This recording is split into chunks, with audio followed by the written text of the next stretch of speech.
GaySA Radio, where you are family. My name is Max, and this is The Steam Room. Collison is a writer for the Mail and Guardian, and he wrote an amazing piece about his own personal experience with Chem Sex. In this article, he spoke candidly and honestly about how he got involved in the scene.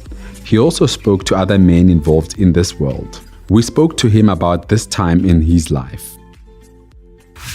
Hi, so I am Collison. I'm a journalist with the Mail and Guardian. I work as the other foundation's Rainbow Fellow, which means I write on LGBTIQ-related issues across the continent.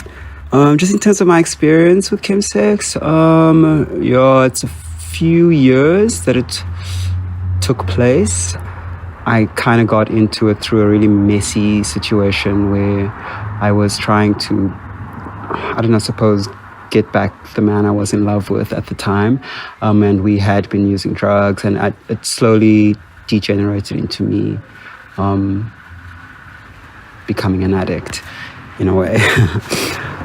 What was people's reaction to me outing myself like that in the article? To be honest, I was very, very, very nervous. I had sat on the story for quite some time before actually writing it. It was actually quite funny. I just didn't have a story that week to write, and I was desperate to impress, I suppose, and keep my job.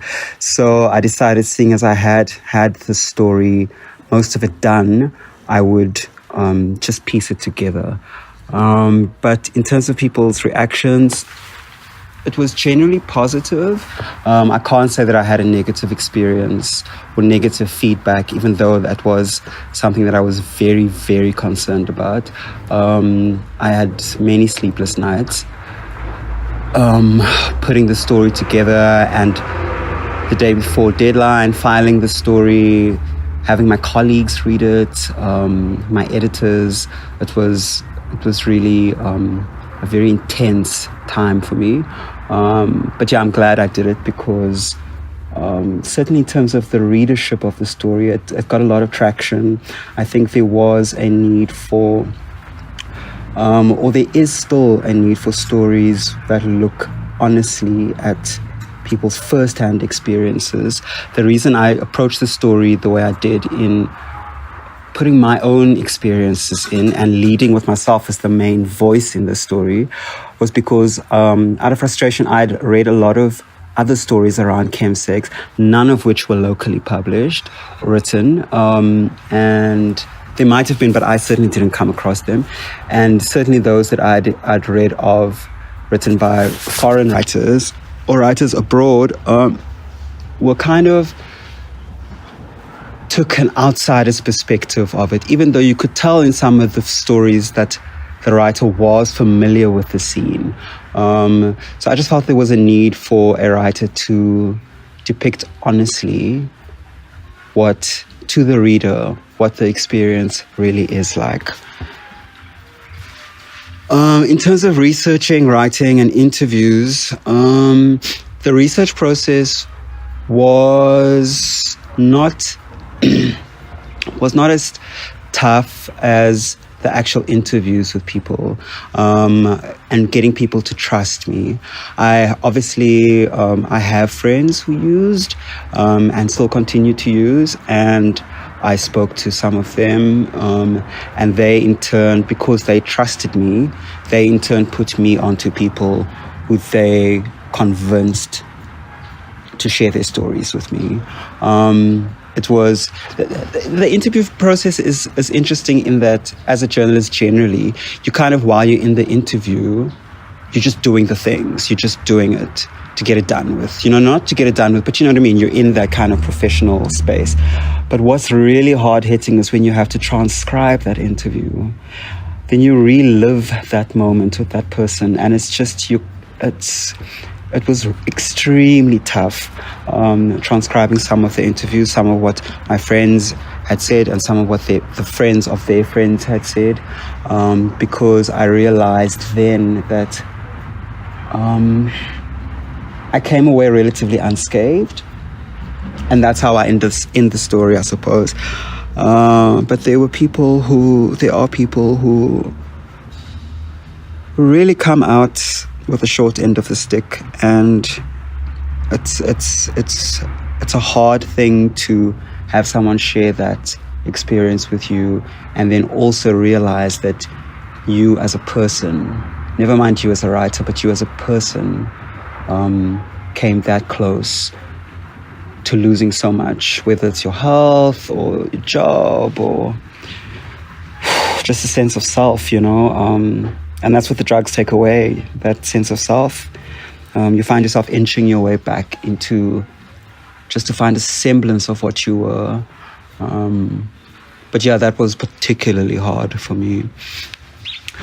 Would I do it again? Never say never. So I'm mindful of temptations. I'm not, I'm by no means out of the woods. Not by any stretch of the imagination. I'm currently seeing a therapist who's helping me a lot. I'm also realized that it's true what they say in NA or as part of drug rehab therapy, that concealing the addiction or concealing the temptation feeds the addiction, it feeds the lie.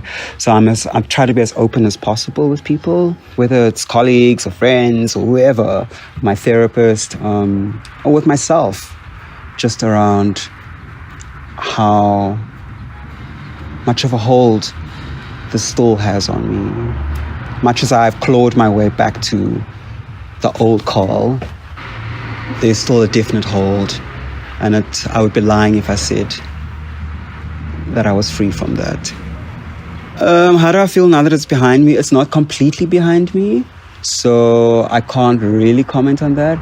But there comes a time like on a Sunday morning, for example, I'd wake up and oh wow, that was a weekend without drugs, and that's a great feeling.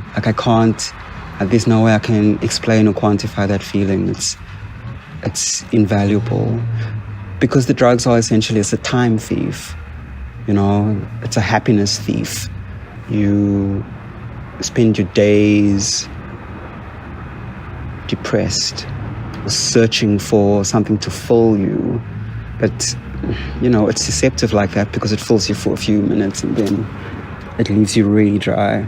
So how do I feel now? I feel good-ish, I think. Thank you so much for sharing this story with us.